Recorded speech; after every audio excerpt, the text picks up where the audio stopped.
Do we really need a new mini tablet? I mean, it's 2021, smartphones are bigger than ever. We even have some phones that can unfold into the size of a tablet, yet Apple just came out with a brand new iPad mini. So who is this for?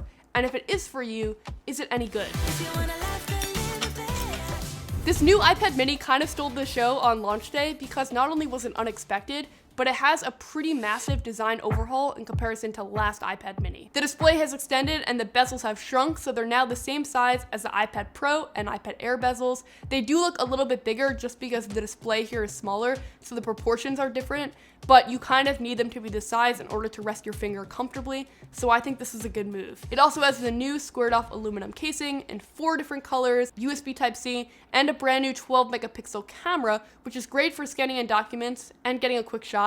Just please do not use this at a crowded auditorium. It follows the iPad Air design refresh with Touch ID instead of going for Face ID like the iPad Pro has. And I'm actually a pretty big fan of Touch ID, so I'm happy with that move. It's fast and it's reliable. Not so happy with the move of the volume buttons though. It makes taking screenshots on this device much more awkward and uncomfortable in comparison to past years, and I take a lot of screenshots.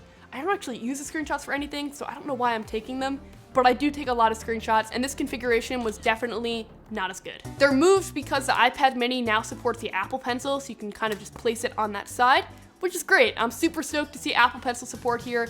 It makes taking quick notes really easy. The display is definitely still small, so I would still pick the iPad Pro or iPad Air for intense notes if you're a student, but I've heard of lots of architecture students or medical professionals using this as a sketchpad or a place to take quick notes down on the go, and I can definitely see the value in that. I can also see this being great for a quick photo edit, and the Apple Pencil support definitely levels that up. The display is also larger than last year's iPad mini at 8.3 inches, but other than that, it's pretty similar. It's colorful and decently sharp, but it only has 500 nits of brightness, making indoor use good, but sunny outdoor use more problematic. And it's 60 Hz, so there's no promotion here. Higher refresh displays definitely lead to the devices feeling faster, but it's not like suddenly 60 Hz has gotten terrible overnight. Like, that was the standard for many years, and it's still okay here. The bigger thing I notice is this jelly scrolling issue, and once you see it, it's really hard to unsee it. It definitely doesn't make this device unusable, but it's just something that I have noticed. And I think that the overall theme for this display is that it's good, it's a good Apple display, but it's definitely not near the best that they offer. The processor is some of the best that they offer though. It's an A15 Bionic, and it means that this device is fast and stable and reliable. I don't think I'm like the target demographic for this device. We'll get to that soon.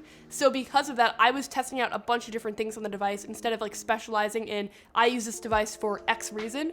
So I actually got to test out the processor in a lot of different scenarios, from gaming to note-taking to replying to text messages to reading books on here to light web design and photo editing to watching Ted Lasso. I did it all, and the processor kept up with me. It's the performance that you would expect from a chip like this from Apple. And I really loved watching videos on the iPad mini, and it's because it's a nice display. It's definitely bigger than smartphones, but it's still very lightweight and comfortable to hold for long periods of time. So sometimes when I'm using my tablet lying down, I find that it gets a little tiring to hold.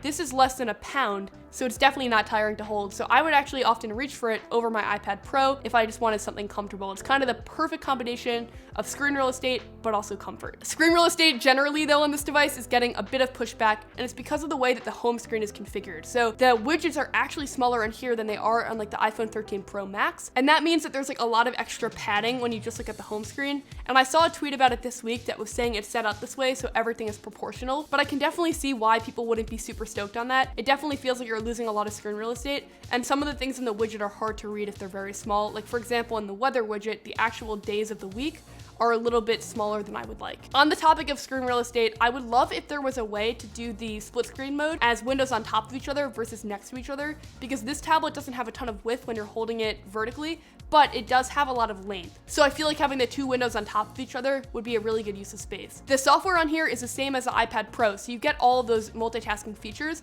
and that's really great to see. I think some of them are harder to take advantage of on the smaller display, but for the most part, they all work really well. And from an aesthetic standpoint, I think that padding thing that I mentioned earlier is really easy to get over as you use it more. An area of disappointment for me actually was battery life though. So with my iPad Pro, I can definitely get like a couple days of battery life and it's super solid. The iPad mini, it's like a day and I must charge it at night. And that's not the end of the world, but I think for some people, like in a grueling environment, like a student taking notes all day or long shifts at the hospital, battery life could potentially be an issue for you. And on that note, another disappointment I have is the way they've kind of set up the storage and pricing structure. So the base one is 64 gigabytes, which in 2021 isn't enough for most people. But in order to upgrade, like to get more storage, the only other configuration is 256 gigabytes, and it's $150 more, which is a pretty big leap. Now, a lot of people have been using this and then saying, just get the iPad Air, it's only $100 up from that.